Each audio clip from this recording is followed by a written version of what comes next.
Hi guys, so I'm gonna read Transformers number 5. So this cover is really cool, like it's one of the coolest covers I like. One of my all-time favorite covers. Shockwave looks so cool in this pose, and this with the Transformers are all dead.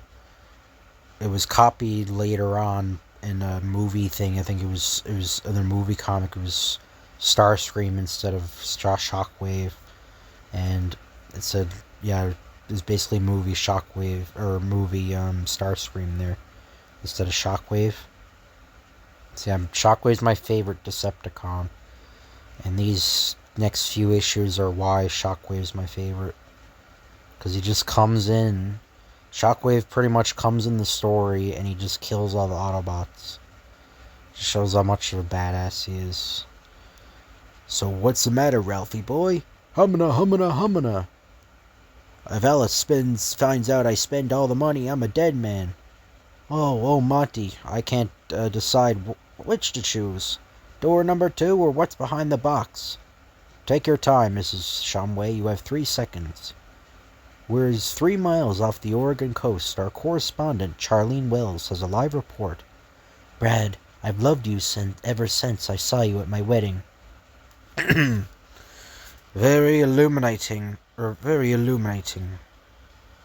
These humans are even more primitive than I thought. A beautiful, crunching tackle on number 32, tailback Otis Parsley. I'm here with J.B. Blackrock, the flamboyant multi-millionaire industrialist. Mr. Blackrock, this new oil drilling platform is said to have no equal. What can you tell us about it? Oh no, I'm the master of this household. I'm the king of the castle. Charlene, this rig is so revolutionary, they'll have to invent a new name for it. We can extract 50% more oil from the ground than any other operation. We can refine it. Dock tankers, land planes, do everything but pump gas into your car. But it's Josie Beller here who deserves the real credit. Mrs. Beller, you being called a computer genius, even though you're only a few years out of high school, what's your role in this? The semi-automatic defense system, the refinery's non-polluting digitized microscrubbers, but I consider it all just a part of my job. Oh, it's true, I designed the secondary and tertiary oil recovery systems. So she said that before. So I got to get used to these, like the 80s, like the post-60s comics have longer panels, so I got to get used to that. So working for Mr. Blackrock. The conquest of this planet and enslavement of its people shall be a simple task. So all the Autobots are hung up dead. Yeah, it's like a... Indeed. But I'll attend to those affairs later. Now I must see to the rehabilitation of Decepticons, Thundercracker, Starscream, Ravage, Buzzsaw, and Laserbeak. All appears to be proceeding well. These life support systems are repairing the injuries they sustained while under the former leadership of Megatron. According to my calculations, we should now be achieving a minimally conscious operating level, although his complete rehabilitation will require some more time. So 4 million years ago, they came from Cybertron, a world entirely of machinery, a world torn apart by an age-old war between the heroic Autobots and the evil Decepticons. These incredibly powerful living robots, capable of converting themselves into land and air vehicles, weapons, and other mechanical forms, continue their conflict here on Earth. They are the Transformers, the New Order. Remind me to thank you when I get down from here, Shockwave. Meanwhile, resumption of my command must begin now. You don't seem to understand. These Autobots you see lying dead on the ground are there because I put them there. The Decepticons you see barely clinging to life are in that operating mode because of you. Until I intervened, Autobot victory over us was assured. The evidence says your leadership was faulty, Megatron. Logic says I must assume command of the Decepticons. As seen last issue, Jim. So Bob Budiansky script, Alan Kupperberg art, Rick Parker letters, Nel Yomtov colors, Jim Owsley editor, Jim Shooter editor-in-chief. You will explain now how you permitted our position to deteriorate so drastically, Megatron. As Commander, it is your right to demand anything of me. It is my privilege to oblige. As you know, on our home planet, Cybertron, war raged for millennia as the weak-willed, peace-loving Autobots tried to prevent us Decepticons from achieving supremacy, so we could use our planet as a base to conquer other worlds. Then we learned of a great group of the mightiest Autobot warriors who had left on an expedition aboard the very spacecraft we're on now, the Ark, to clear a path through an asteroid belt threatening our planet. We Decepticons used our own craft to ambush that expedition, and although you stayed behind on our craft, Shockwave, our assault would have been successful had not the Autobot leader, Optimus Prime, crashed the Ark into a nearby planet. This planet, Earth. For 4 million years we all lay dormant, until the Ark was stirred by the rumblings of this Earth structure we're buried in, this volcano. The Ark repaired us, and we awoke to the world brimming with organic life and energy resources. We Decepticons took what is called a nuclear power plant and shaped it into our fortress, but we could not draw from it the energy we required.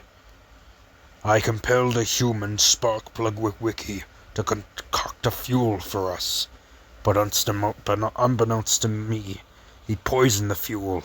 As a result, in the midst of battle with the Autobots, we fell. My last memory before becoming non-functional is seeing you, Shockwave, arrive and defeat the Autobots. By the Great Matrix, I will see that human reduced to carbonage for his treachery. Your last statement exemplifies the flaw in your programming, Megatron. Petty vengeance on barely intelligent creatures has no place in our cause. Logic dictates there is no place for such emotionalism in a Decepticon commander, nor is there room for incompetence, for stealing energy facilities and not being able to use them, for being fooled by loyal forms. For defeat, that is why I now command. Should you disagree, I will be forced to do to you what I do to this fallen Autobot. Should logic dictate. Talk, Shockwave. Talk while you still can. Meanwhile, in a nearby hospital. So, listen, son. This garage is restricted to hospital personnel only. You have to leave. You don't understand. I'm looking for a friend. Oh, and what's your friend's name? Ratchet. Greetings. Greetings, Buster Witwicky. How nice to see your carbon-based face again. Ratchet, where have you been? As you know, I am certified as a doctor on my native planet. However, the Cybertronian medical oath I took makes no distinction between attending to mechanical or organic life. So when these humans needed my assistance to attend to a cardiac arrest call, I had no choice but to help. I hope I didn't cause you concern, Buster. Who said that, huh? That's okay, I understand. As it turned out, the caller only had what is known as severe heartburn, an overdose of heart mustard, according to my human medical colleagues. What sort of medical disorder is that? I'll explain later. Meanwhile, I have good news. Dad only had a very mild heart attack. Already he's feeling better. How can you have a mild heart attack? I mean, heart attacks are horrible. I'm very happy to hear that. Nothing back here, Mel. There's got to be a tape deck hidden somewhere, Gus. The doctors say he must have been under a lot of stress lately. I suppose being kidnapped by the Decepticons and accused as a traitor by some Autobots didn't help. Agreed. But Dad told me he poisoned the fuel that made it for the Decepticons. Powerful stuff. This would have eaten right through their fuel lines. If they attack the Autobots, they should all be broken down jump heaps by now. Wonderful. I knew your father was a human we could trust. I'll look behind the grill mill. I'll check under the seat cushion, Gus.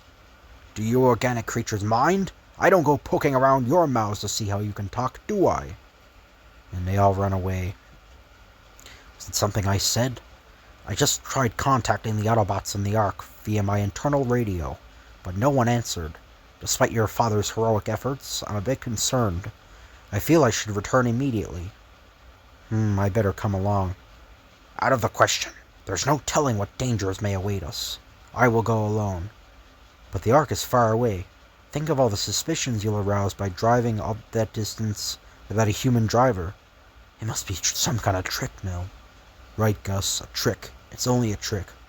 Unfortunately, you're using a sound buster. You can come along. Sometimes your thinking is equal to that of any robot I know. I'm flattered. Listen, I just had to run upstairs and say goodbye to my dad. Of course, I understand. I just hope Dad understands, too. Hello, Dad. How you feeling? Fine, son.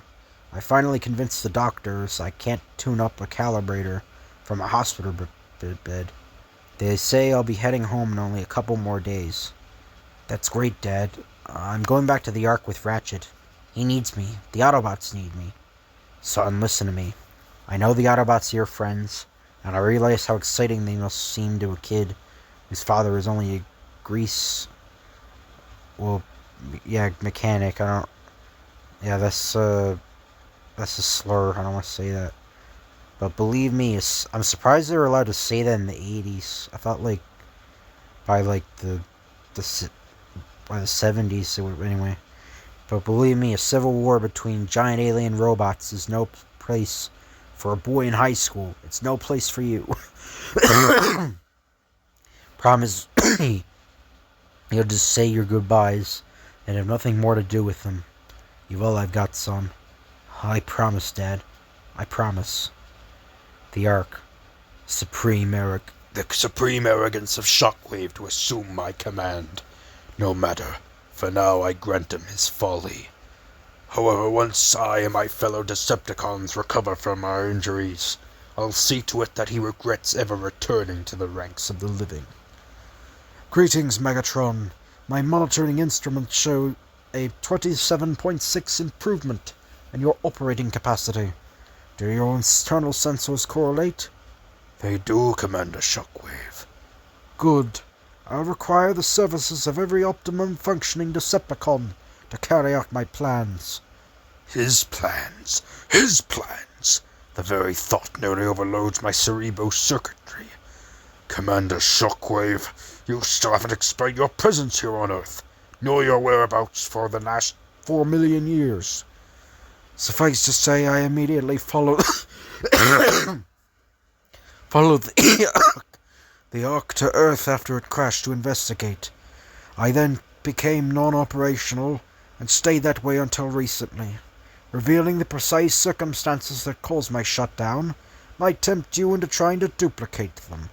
Thus it would be illogical for me to divulge more details. Don't you agree?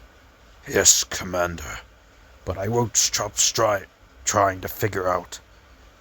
My advice to you, Megatron, is to concern yourself more with the present. As you can see, Skywarp, Rumble, Frenzy, and Soundwave all now recovered while sustaining injuries while under your command. I nearly finished cleaning up the Autobot wrecks that still lie about. As seen in Transformers number 3 OWS. See that they are properly prepared, Soundwave. Yes, Commander. Prepared for what? I'm surprised Soundwave's so loyal. Well, this was when Soundwave's character was being developed, so, Soundwave's very loyal to, who's ever in command, I guess. To be used as spare parts, of course. They, along with their fallen comrades, will fulfill the maintenance needs of us Decepticons for a long time to come. Ha, my arch foe, the mighty Optimus Prime, reduced to a mere supply shed. As always, you underestimate Optimus Prime, Megatron. No, he will not be cut up into wires and microchips. His value is far greater to us if we keep him functional. For it is logical to assume that an Autobot of his stature contains within him the creation matrix. By the divine help, the creation matrix is the computer program that allows its possessor to construct new, transformer life. Its power is the stuff of legends. It's said that every 10 millennia, a new Autobot leader is chosen and encoded with the matrix. I'd calculate with 99.7% certainty that before leaving Cybertron, Optimus Prime was the last such Autobot. And if he has such the program, I mean to get it. And to do what with it? The preset 11. The present 11 Decepticons are not sufficient to fulfill my plans. I will use the creation matrix to build more Decepticons. Many more. And we should conquer the planet. I would be studying these Earthlings. They are weak, stupid. By every known measure, we are their superiors.